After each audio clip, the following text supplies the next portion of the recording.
Well, thanks for joining me today. We're looking at the grade 8 pieces, and particularly today the A3 Sonata in C by Scarlatti. It's a good fun piece to play on the piano. It's a lovely example of Baroque keyboard music.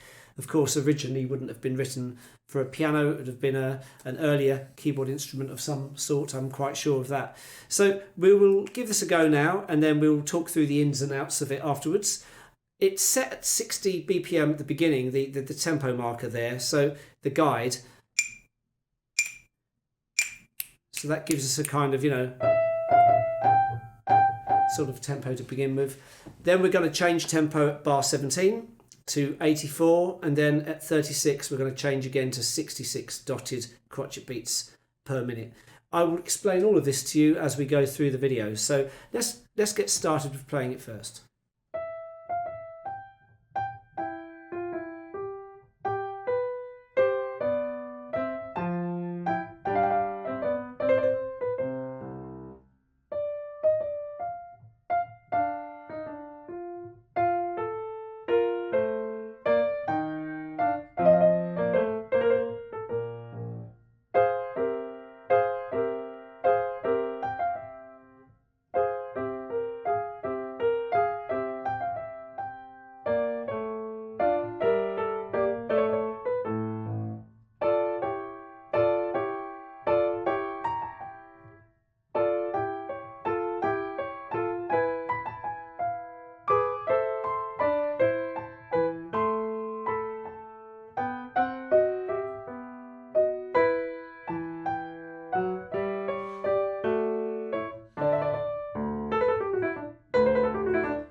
So going from the start, let's not get too carried away on volume here. It's not particularly aggressive at the start. It's quite laid back actually. So I think although it doesn't give you any dynamic markings, you can interpret it as you wish. But I think a medium to soft dynamic is good at the start.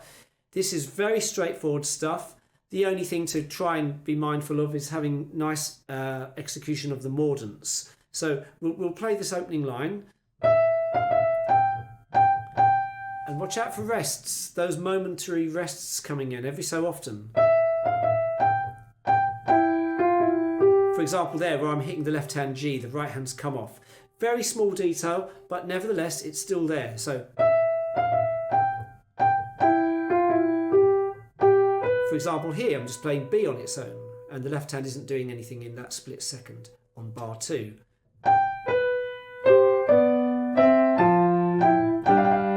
So that lovely mordant there on the F, played as a GFG because it's an upper mordant. That's the actual mordant. Yeah, G, F, G, F. Played very fast. That's the idea of it. So, and then of course the next mordant is the C. So we start on the D. That's what it is. Just played fast. I keep playing the 5 in the left hand. I've got to remember to lift off. The fingering suggestion there is good. The thumb on the C on the second note. So going from bar 3.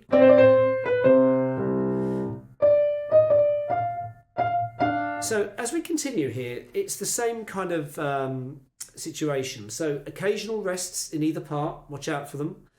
Don't get carried away on volume. It doesn't have to be that loud yet. And again, mordants are coming along in bar 5, so we want them to be nice and crisp. So if I just play that little section from the end of bar 3.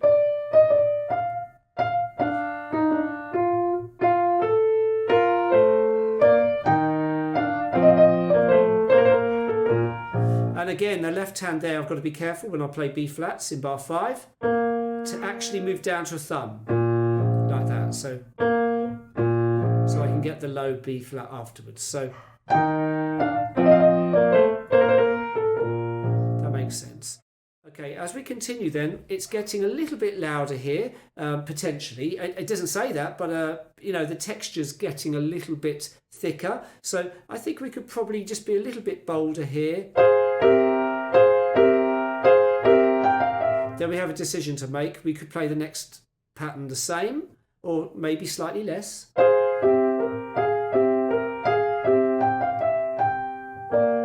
We've got to be careful in the left hand in bar 7 because there's a number 4 coming in on the B flat.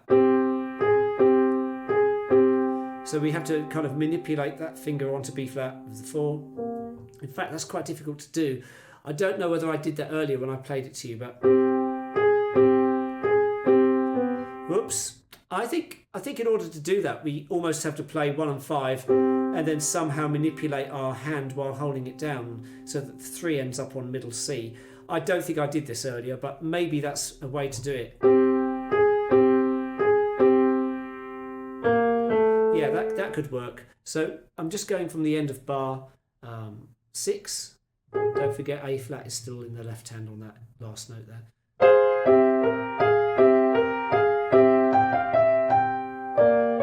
Yeah, that works very well. It doesn't say so in the music to do that in bar 7, but actually that works. Halfway through the bar, we're playing 1 and 5 and switching potentially onto a 3 to prepare for the 4 on B flat. That's quite easy to do. Okay, let's carry on. So from bar 7. What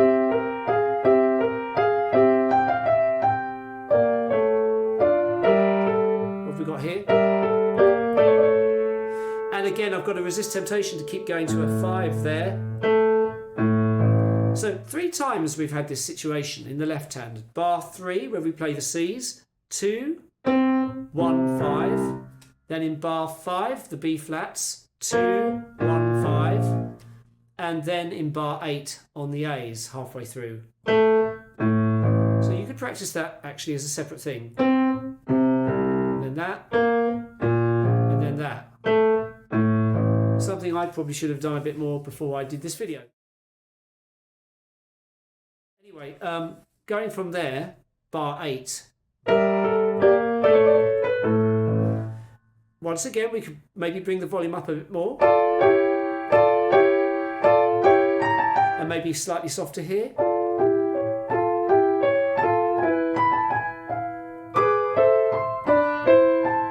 At this point, we're about to get a different theme coming in.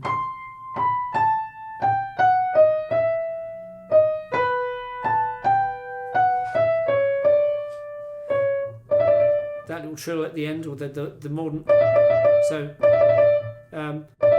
number of different ways it could be played finger-wise, but either way, there's that 4-note pattern, or 5 notes actually. So that's straightforward. Watch out for the ties though. So as you're playing bar 10 and 11, we have got those ties in the left hand. For example, when we play the A in the middle of bar 11, then we're holding the A above middle C as we do. Yeah, and then holding the C down really because it's worth 3 quavers. Then holding the thumb, and then we've got a tied E. So there's little details like this. You know, it doesn't seem that difficult when we first look at it for a grade 8 piece, but when you look out for these little rests and these little ties, these are the things that give it that extra edge of difficulty to play, because you've got to be accurate. Okay, so I'm just going to go from bar 10 for now.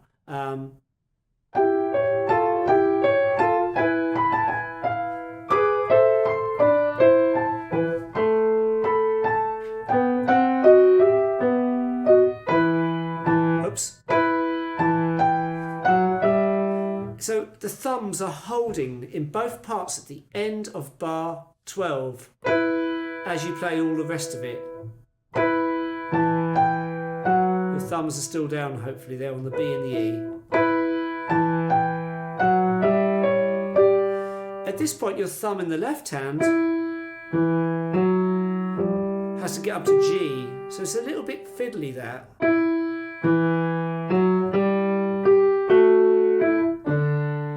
And on its own it sounds a bit odd, but that's what it is. So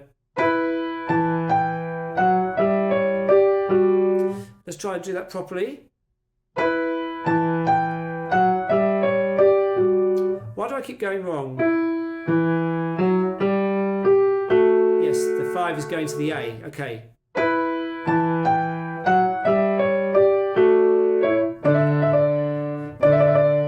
Yeah. Oh, tricky. You see, you can isolate little things like this just to tighten them up. And then we have this interesting run of demi-semi-quavers. In fact, the first one is on its own. So.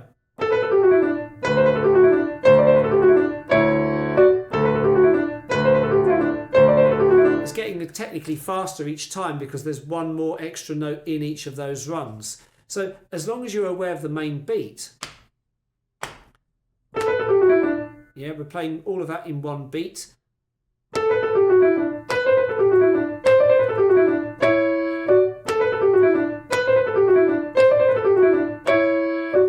With a bit of practice, that shouldn't be too difficult to play.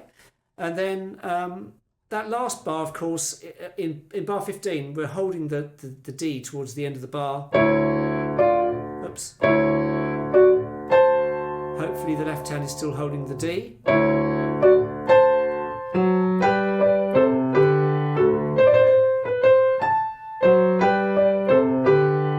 And then immediately we pick up the tempo to 84 dotted crotchet beats, and that's kind of like this.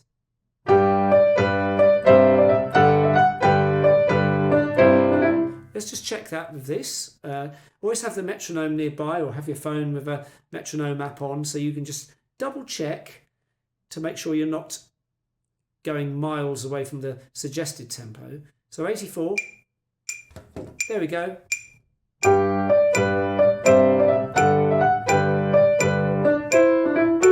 It's just a nice confident sounding tempo.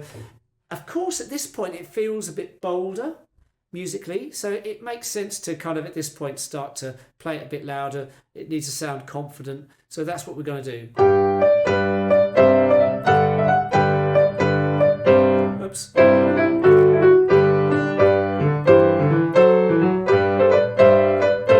Interesting moment there, bar 21, where we have a compound interval really. We have a G and an A. If you've got very small hands and can't reach that interval, the 9th, you could play an octave G, and I'm sure that would still be fine. So, you know, in context, it certainly doesn't sound terrible, does it? But if you can manage the A on bar 21, that's what we're dealing with, G and A. So.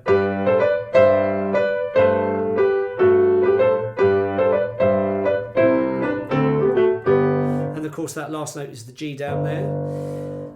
We continue.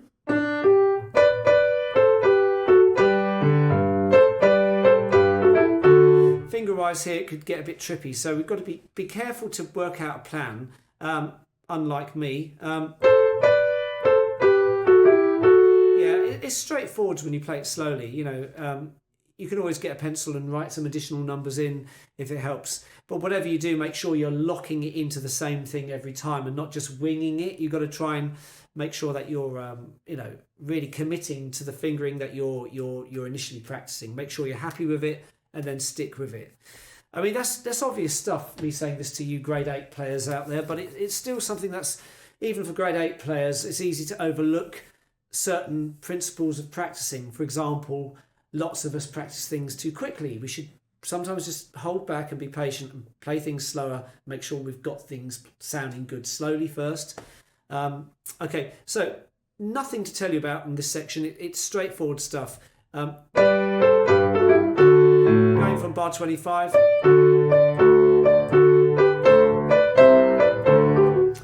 I didn't organise the fingering there. I think I'm going to go with their suggestion on bar 26. 5 and 3, 4 and 2, 3 and 1, and then a quick switch to 4 and 1. That actually works. Yeah.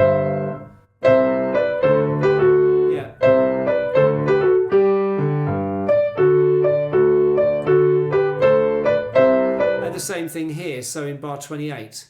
Third note, 1 and 3, 1 and 4, 2 and 3. Try to always do the same fingering later. If it's the same phrase, it makes sense to try and keep it the same. Don't just wing it. Stay committed to that.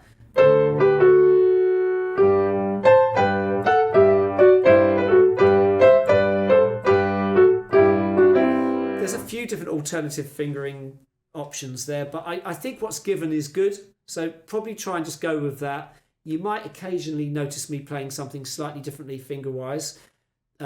Sometimes there's options to do that, but generally speaking, go with what's suggested because it makes a lot of sense. And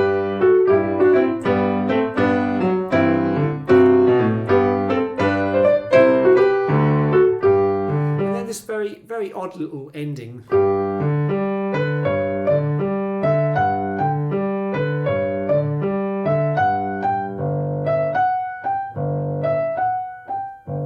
As I get towards the end, I can't help but feel like just reducing the volume a little bit. It doesn't feel big anymore there, does it? It feels like it's just kind of ambling along calmly.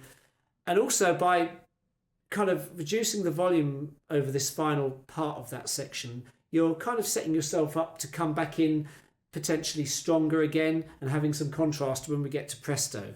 So you could do a lot worse than just let the first two sections settle down. You've got the first section going up to bar 17 and just let that settle down, and then the slightly faster section from bar 18 onwards. So going from bar 36 now, we have the final section of the piece, presto, which of course is very quick usually. 66 dotted crotchet beats per minute. Is moving along pretty fast. If you think of 66 times 3, you get 198. So you could set the metronome actually to 198 quaver beats. That's what I'm going to do actually. Here we go. So on my phone, I can hear the quaver beat.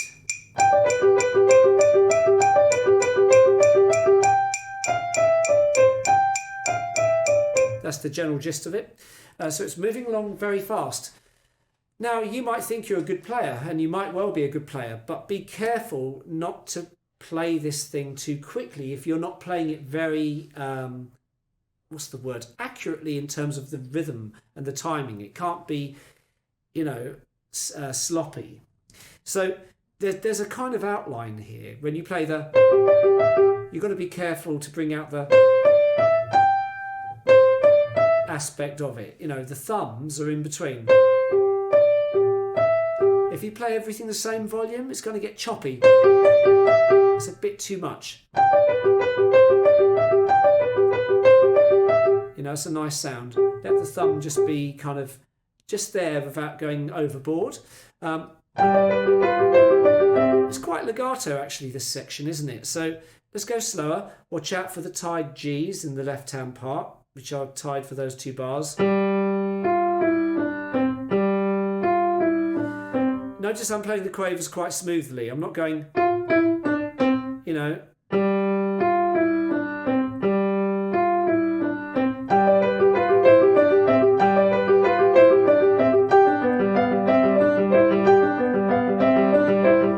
idea. Left hand, of course, is doing the same idea. Now, again, play the left hand slow. And again, I'm trying to bring out the, rather than going and chopping away. And that's a nice sound for it.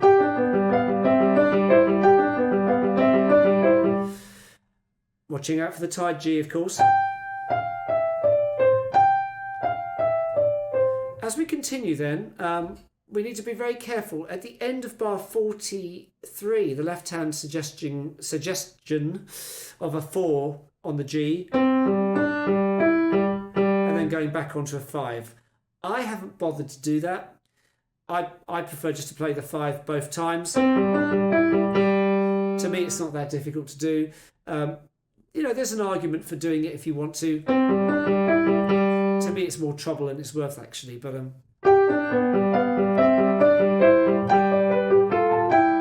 as we continue here, careful here because we're bouncing the 5 and bouncing the thumb. Lots of kind of, you know, the G to the A on the thumb, and then the A to the G on the 5. And the same in the next bar, G to F on the thumb. So it's a little bit fiddly. Hold the G in the bass. And then we have this sequence of left-hand notes, so we mustn't rush. Make sure we can do this easily. They suggest the 4 on the C. I mean, you could also do just down to the 5 and lift off. It's not that difficult. You know, so I wouldn't get too hung up on doing the 4th finger on the 4th note there in bar 46. Although if you can do it, fine. Down to that G. A bit awkward there to get there. You could isolate the C's and then the G. Let's practice that.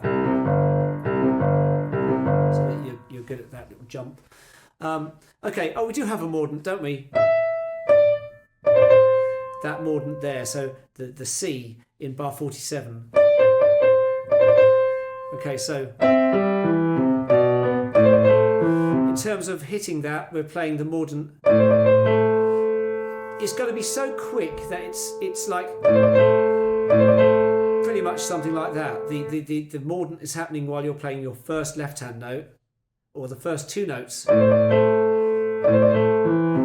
At fast speeds, it's not really going to be noticeable the exact placement of those notes in relation to the left hand. So you're literally going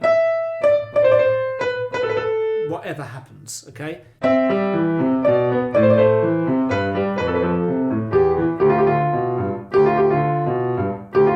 That's the reality of it. Sorry, I'll do it slowly so you can hear it.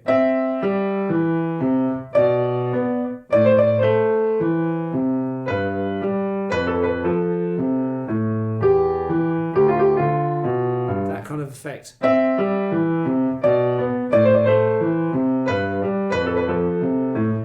that the right notes? Yes.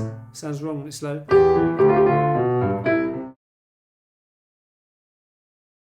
And you've really got to hit the ground running here because we've got that kind of arpeggio type figure. Same again. Oops.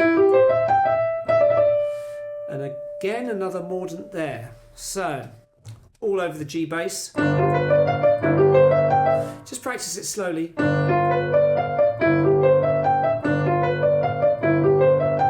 It goes without saying that any of these pieces at this level, it will help you tremendously to memorise them. Hopefully, some of you are doing this already. And on particular sections like this, you kind of need to look at your hands as you're playing it, you know.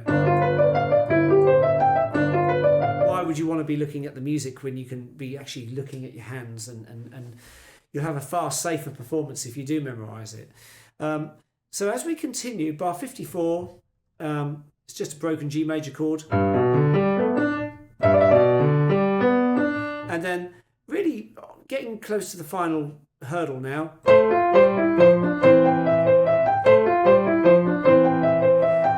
In terms of volume, of course, it feels like it wants to be loud. You could have a bit of light and shade though. You could have bar 55 and 6 very loud, and then maybe the following 2 bars slightly less loud, to kind of create a sort of dialogue, conversation sort of feel to the phrases. It kind of makes it slightly more interesting if there's little differences there. And then this little run from bar 59. I like to bounce the quavers here in the left. Very Baroque thing to do at bar 61. Just a bit of bounce. Sounds nice. And again, as we get into bar 63, we could play that loud again. And then maybe a bit less. It's up to you. You don't have to do that, but that's just one way of giving it some contrast. Some people might play it a bit quieter to start with. And then, that's another way of doing it, of course. As we continue, fingering wise here, be careful, bar 70. We definitely want to be starting on the 3 and putting the thumb under. Otherwise, we'll run out of fingers. From that point, actually, is a good place to mark with a pencil and just literally target bar 70 to the end, because it's lots of scale runs here. Like a little sequence, and then broken sixths, and then back to, watch the fingering, 4-1, makes a lot of sense. Very repetitive idea, just like earlier. So at this point, the left hand can have, it's got these middle C's which are held for the whole bar. But the other part, of course, is just going, sorry. Let's play it together from bar 70. I like to have a semi-bounce. So when we hear both parts there in the left hand,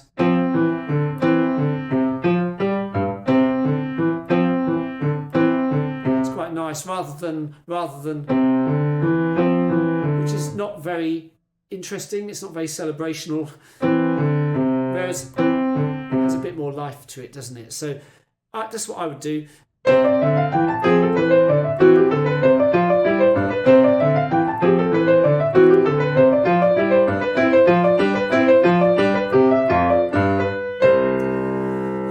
At the end, I wish there was a chord, you know,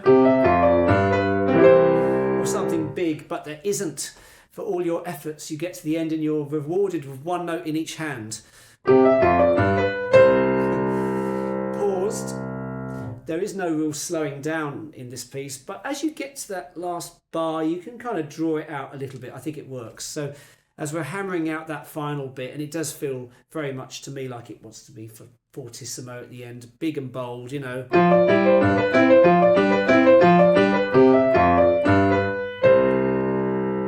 Off. So we're done. No repeats required in this exam for this piece. Hope you managed to get through this without too many problems. And stick around if you want to, because I'll be going through all the other pieces for grade 8 next, and there's some really nice tunes coming up. So yeah, perhaps I'll catch you around on some of the videos coming up soon. Thanks for watching. See you soon.